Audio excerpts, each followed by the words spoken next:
육남매의 큰딸, 은영이 사라진 날. 저는 오늘 이 짐 가방을 들고 집을 나섰습니다. 가족들에게 아무 말도 하지 않았어요. 아마 돌아오지 않을 겁니다. 그들에게 저는 엄마이자 아빠이자 언니이자 돈줄이었으니까요. 그저 저는 나로 살고 싶었습니다. 우리 집은 가난했습니다. 6남매 중 제가 첫째였고 저보다 어린 동생이 5명이었죠. 아버지는 몸이 약하셨고 어머니는 늘 큰딸인 내가 도와야 한다고 말씀하셨습니다. 7살 제가 처음 아궁이에 불을 지필 때부터 제 삶은 제 것이 아니었던 것 같습니다. 17살 교복 대신 공장 작업복을 입었습니다. 제 밑으로 줄줄이 달린 동생들의 학비와 끼니는 오롯이 제 손에 달렸죠. 밤낮 없이 미싱을 돌렸습니다. 손가락이 퉁퉁 붓고 허리가 끊어질 것 같았지만 월급날 통장에 찍힌 숫자를 보면 왠지 모를 뿌듯함이 있었습니다. 이 돈으로 막내 영철이가 새 학용품을 살 수 있겠지. 속으로 생각했다. 나는 왜 공부하면 안 되는 걸까? 아니, 괜찮아. 동생들이 잘 되면 되지. 어머니는 저를 볼 때마다 우리 큰딸, 내가 고생이 많다. 너밖에 없다고 하셨습니다. 그 말이 제 어깨를 더 무겁게 만들었지만 동시에 제가 이 집의 기둥이라는 자부심도 주었습니다. 어느 날 둘째 순영이가 대학에 가겠다고 했을 때 아버지께서는 한숨부터 쉬셨습니다. 그때 저는 공장 반장님께 처음으로 부탁드렸습니다. 야간 근무를 2배로 늘려달라고. 그렇게 저는 하루에 16시간씩 일하며 순영이의 학비를 마련했습니다.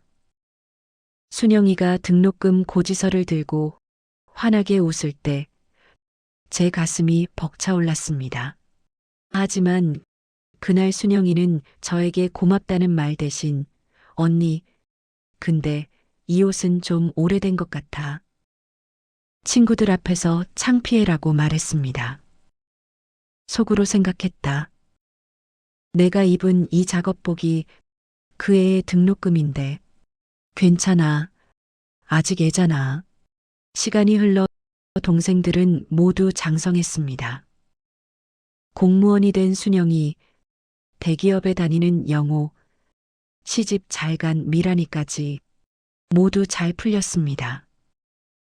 이제 저도 좀 쉴 수 있을까요? 아니요. 제 역할은 끝나지 않았습니다. 결혼할 나이가 훌쩍 넘은 저에게 동생들은 당연하다는 듯이 요구했습니다. 언니, 엄마 아빠 용돈은 언니가 좀 더 드려야지. 우리야 생활비도 나가는데. 큰딸이 나서서 영철이 전세금 보태줘야 하는 거 아니야? 그들의 목소리에는 저의 희생에 대한 감사함 대신 당연함만 가득했습니다. 제가 준 돈으로 비싼 가방을 사서 자랑하는 동생을 보면서도 저는 차마 아무 말도 할 수 없었습니다. 그저 고개를 끄덕일 뿐이었죠. 속으로 생각했다. 내 월급은 왜 늘 이 집의 공동 재산인 걸까? 나도 나만을 위한 돈을 써보고 싶다. 가장 절망했던 건 며칠 전이었습니다. 아버지께서 갑자기 쓰러지셨습니다. 병원비를 마련해야 하는데 제 통장에는 이미 바닥이 나 있었습니다. 동생들에게 연락했더니 모두 바쁘다, 힘들다며 책임을 회피했습니다. 순영이가 병실로 왔습니다. 저는 지푸라기라도 잡는 심정으로 말했습니다. 순영아, 혹시 언니 좀 도와줄 수 있을까? 내 적금 만기됐다고 했잖아. 순영이는 인상을 찌푸리며 대답했습니다. 언니, 왜 그래? 큰딸인데 당연히 언니가 다 해야지. 그리고 아버지가 쓰러지신 것도 언니가 그때 보약을 안 해드려서 그런 거 아니야? 왜 항상 언니는 우리한테 집만 주려고 해? 쿵. 제 심장이 바닥으로 떨어지는 소리가 들렸습니다. 보약 제가 하루에 16시간씩 일해서 그 애의 대학 학비를 댔는데 저에게 돌아온 건 원망과 탓이었습니다. 그들의 시선 속에서 저는 고마운 언니가 아니라 책임지지 못한 큰딸이 되어 있었습니다. 속으로 생각했다. 나는 이들에게 무엇이었을까?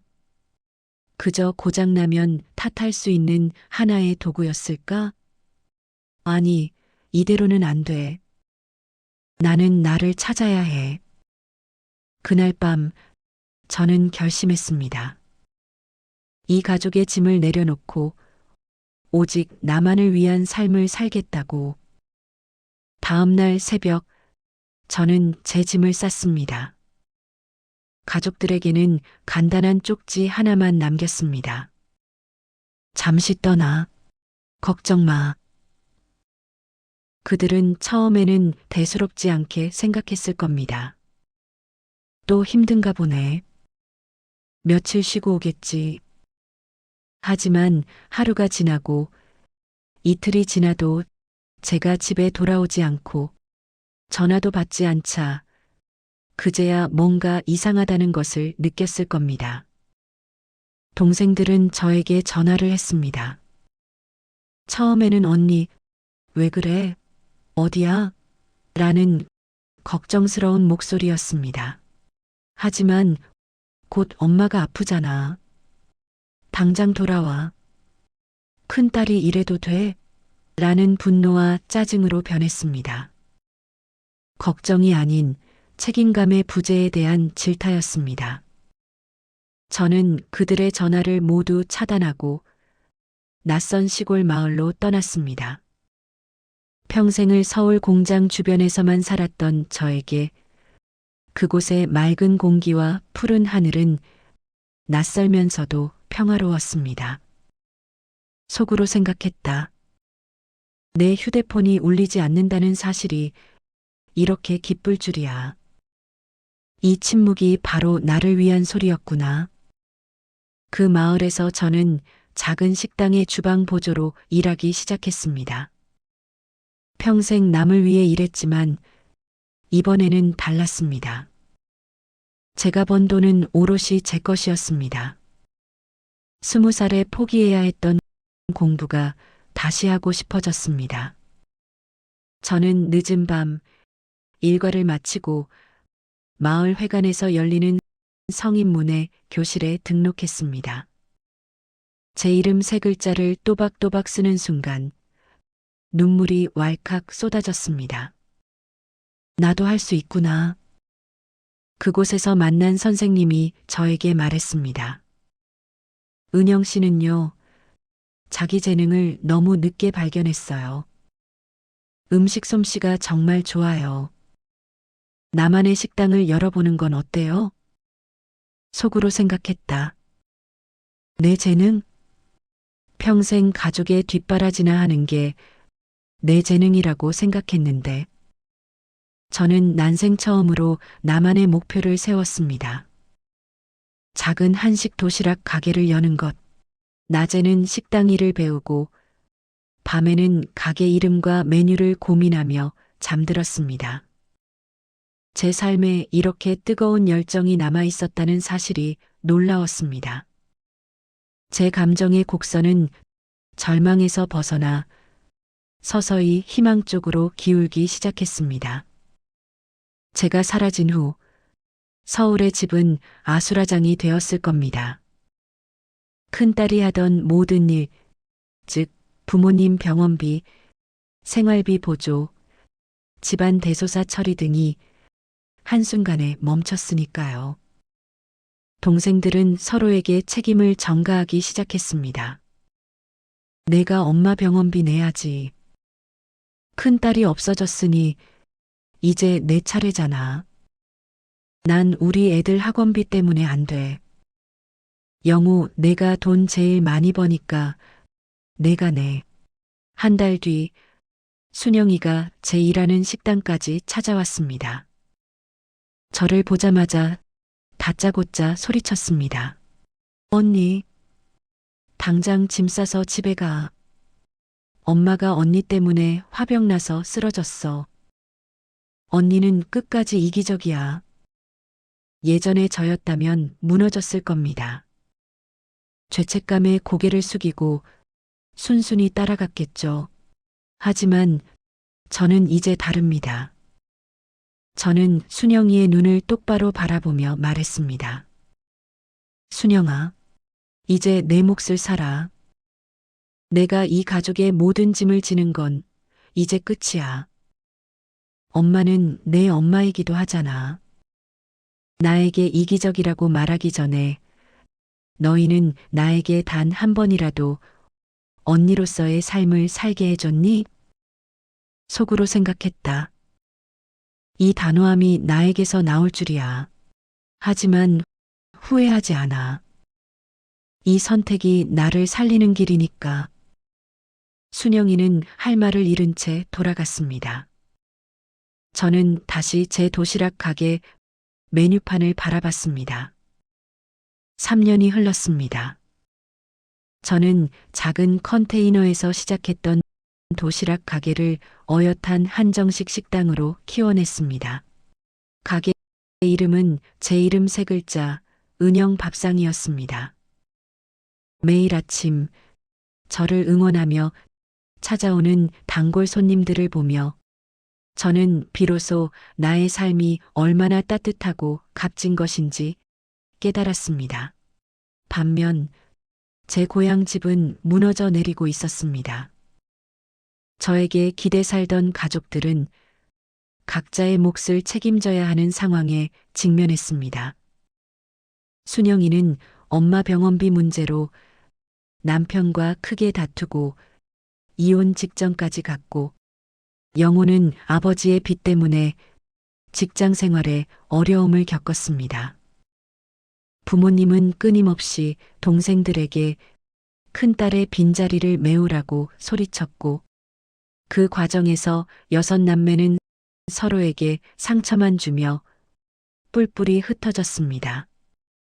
속으로 생각했다. 내가 져야 했던 짐이 저렇게 무거웠구나. 그들이 서로에게 지우는 그 사소한 책임감도 견디지 못하는구나.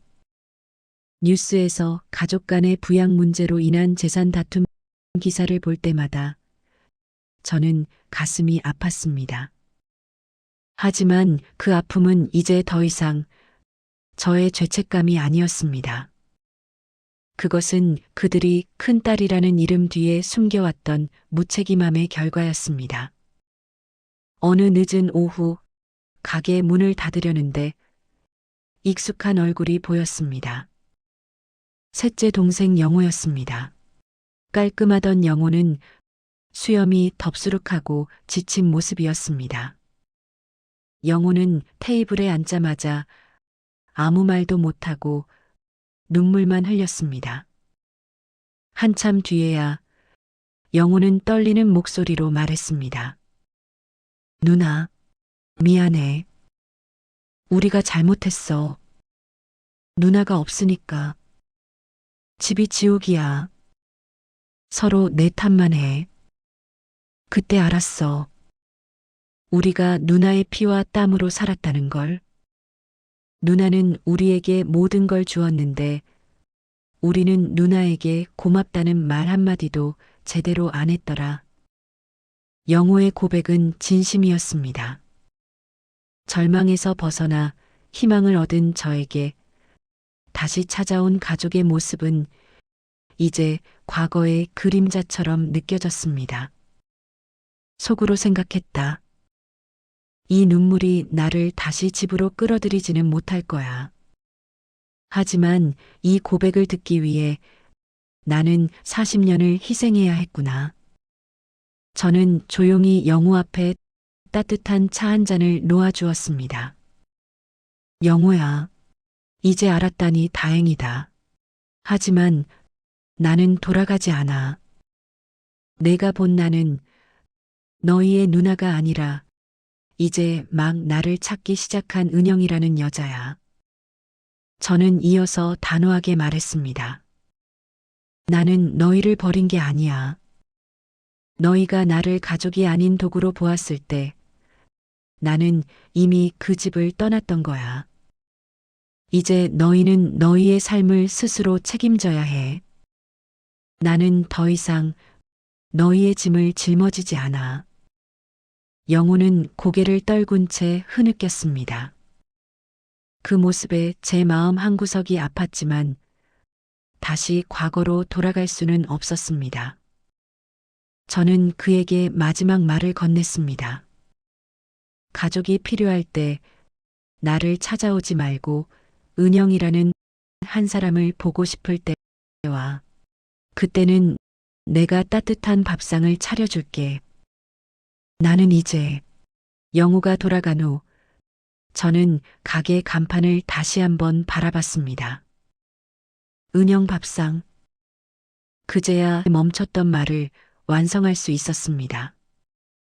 나는 이제 6남매의 큰딸이 아닌 나 자신으로 살기로 결심했어. 저는 50살이 넘어서야 제 이름 석자를 온전히 가슴에 새길 수 있었습니다.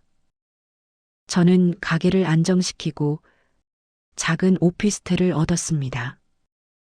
난생 처음 내 집이라는 공간이 생겼습니다. 그곳에는 가족들의 짐이 아닌 제가 좋아하는 색깔의 커튼과 제가 읽고 싶은 책들로 가득 차 있었습니다. 저는 더 이상 가족들의 절망적인 요구에 시달리지 않았습니다. 대신 저는 매일 제 가게에 오는 손님들에게 희망과 따뜻한 밥상을 대접했습니다. 그들의 잘 먹었습니다. 은영 씨 덕분에 힘이 나네요라는 말. 한마디가 저의 40년 희생보다 더 큰 보상으로 다가왔습니다. 속으로 생각했다. 늦었지만 괜찮아. 나는 지금 내 인생의 가장 찬란한 봄을 맞이하고 있으니까. 시간이 더 흘러 부모님은 돌아가셨습니다. 장례식장에 저는 가족 대표가 아닌 큰딸 은영으로 참석했습니다. 동생들은 이제야 진심으로 후회하는 눈치였습니다. 순영이는 제게 다가와 아무 말 없이 손을 잡았습니다. 그때 순영이의 손은 제가 예전에 일했던 공장 작업복처럼 거칠어져 있었습니다. 순영이는 이제야 자신이 져야 할 삶의 무게를 깨달은 것입니다. 동생들은 저에게 용서를 구하지 않았습니다. 대신 그들은 서로에게 책임을 나누는 법을 배웠습니다. 속으로 생각했다. 내가 떠난 후에야 비로소 그들은 성인이 되었구나. 어쩌면 나의 과도한 희생이 그들을 영원히 어린아이로 만들었는지도 모른다. 저는 그들의 등을 토닥였습니다. 이제라도 너희의 삶을 스스로 책임지고 서로를 보살피렴. 그것이 돌아가신 부모님께 효도하는 길이다. 저는 가끔 동생들을 가게로 초대합니다. 이제 그들은 저에게 언니, 돈 좀이 아니라 언니, 따뜻한 밥 좀이라고 말합니다. 따뜻한 밥상 앞에서 우리는 조용히 이야기를 나눕니다. 그들의 눈빛에는 이제 더 이상 당연한 요구가 아닌 미안함과 진심 어린 존경이 담겨 있습니다. 저는 6남매의 큰딸로 태어났습니다. 그리고 50년 동안 큰딸로 살았습니다. 하지만 지금 저는 은영으로 살고 있습니다. 만약 당신의 삶에도 당신의 이름이 아닌 누구의 아내, 누구의 엄마라는 이름만 남아있다면 잠시 멈추세요. 당신의 이름 석자를 불러보세요. 그리고 용기를 내세요. 당신의 밥상, 당신의 인생을 차리는 건 바로 당신 자신뿐입니다.